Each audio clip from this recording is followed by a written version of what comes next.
வணக்கம் மக்கள், எப்படி இருக்கிறீங்க? இன்றைக்கும் ஒரு சம்பவம் என்னன்னா, முகநூல் போராளி ஒரு ஆளால் நிகழ்த்தப்பட்டது. ஒரு பதிவு போட்டிருந்தாங்க, இந்த பொது வேட்பாளர் சம்பந்தமான ஒரு பதிவு ஒன்று போட்டிருந்தாங்க. அதில் நான் போய் கேட்டேன், இவங்கெல்லாம் இப்படித்தான் உசுப்பேத்தி நம்மளோட தமிழற்ற வாக்கு எல்லாத்தையும் வாங்கிட்டு பிறகு போய் யாருக்கு போடக்கூடாது யாருக்கு செய்யக்கூடாதுன்னு சொன்னாங்களோ அவங்களுக்கு ஆதரவு கொடுப்பாங்க அப்படின்ட்டு இப்போ ஒரு கருத்து போட்டேன். அதுக்கு ஒருத்தர் வந்துருக்கிறது, இந்த பாராளுமன்ற தேர்தலாம் முட்டா பையில இப்படியே பேசுகிறேன் அப்படி பேசுகிறேன். அடையப்பா, இப்போது தமிழற்ற வாக்கை மட்டும் வச்சுக்கொண்டு அவர் போய் ஜனாதிபதி ஆசனத்தில் குந்த முடியாது, சரியா? இப்படின்னு சொன்னால் அவன் சொல்கிறான், அவருக்கு ஒரு அதிகாரத்தை கொடுத்தா தானே நமக்கான அபிலாஷைகளை நம்முடைய உரிமைகளை சிங்கள ஆட்சியாளர்கள்ட்ட கேட்டு பெற்றுக்கொள்ளலாமா, பெற்று தருவாரா அப்படின்னு சொன்னாங்க. அடையப்பா, இந்த ஈரவங்க கதையை தான் அப்போ கூட சொல்லி கொண்டுக்கிறாங்க. இது உங்களுக்கு புதுசாக இருக்கு, எங்களுக்கு பொழசி. எத்தனையோ தேர்தலை பார்த்துட்டோம், எத்தனையோ அரசியல்வாதிகளை பார்த்துட்டோம், எத்தனையோ சுத்து மாற்று வேலைக்காரரையும் பார்த்துட்டோம், சில பேரை தோலுரிச்சும் அனுப்பி விட்டுருக்குறோம்.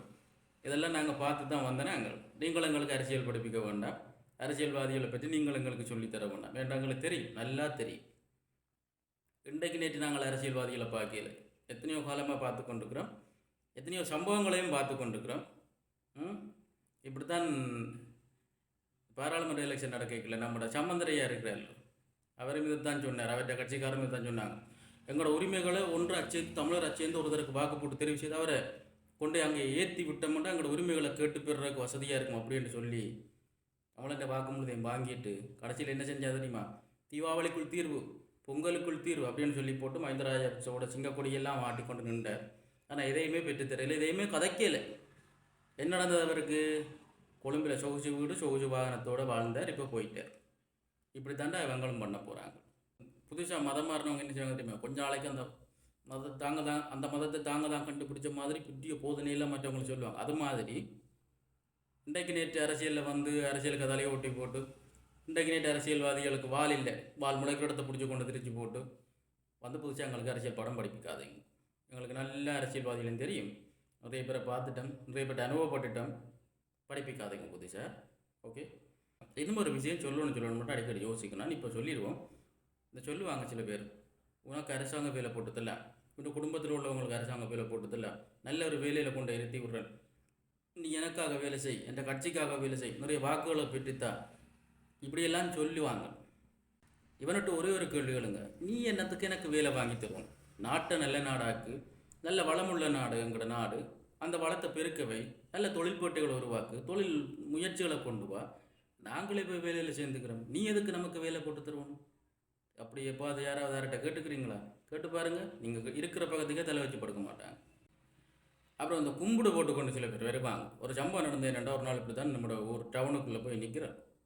நான் ஏதோ மண்ட குழப்பத்தில் போய் அங்கே நின்றுனான். அப்போ ஒரு வெள்ளை வேட்டி சட்டியோட கும்பிடு போட்டுக்கொண்டு ஒரு கடையாக ஒரு மனுஷராக கும்பிடு போட்டு தனக்கு வாக்கு போட்டுக்கொண்டு ஒருத்தர் வந்தேன்.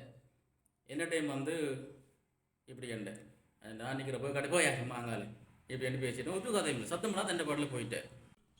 இப்படி நீங்கள் ஒவ்வொருத்தரும் திட்டி பாருங்க, ஒருத்தனும் கிட்ட கூட வர மாட்டான். ஏன்னா வாங்க மட்டும்தான் நம்மளை கும்பிடு போடுறது. அவனுக்கு ஏதாவது அவனுக்கு வாக்கு போட்டு ஒரு பதவியில் கொண்டு இருத்தி போட்டு அவனை சந்திக்க போய்ப்பார். உச்சந்தலையிலேருந்து கையை விட்டு தடவி செக் பண்ணி பெரிய விளையாட்டு காட்டுவினேன். இங்கே அனுபவிச்ச நிறைய பேர் இருக்கினேன். அதனால் இந்த உசுப்பேற்றி கொண்டு வருவான், போடு போடு போடு போடண்டு, அவங்களோட வார்த்தையெல்லாம் காதில் வாங்காத. உனக்கு எது சரி கண்டுபடுதோ அதை மட்டும் நீ செய். போட விரும்பினா போடு, போட முடியலைன்னா என்ன போல போடு, பொறுப்பு வாக்கு முடிஞ்சது அல்லது.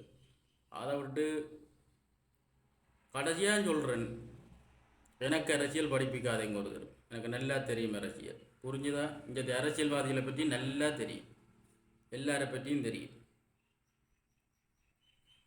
உயிர் போகும் அப்படின்னு தெரிஞ்ச நிலைமையில் கூட ஒரு இடத்துல வேலை செய்து கொடுத்தேன் நான் ஒரு அரசியல்வாதிக்கு.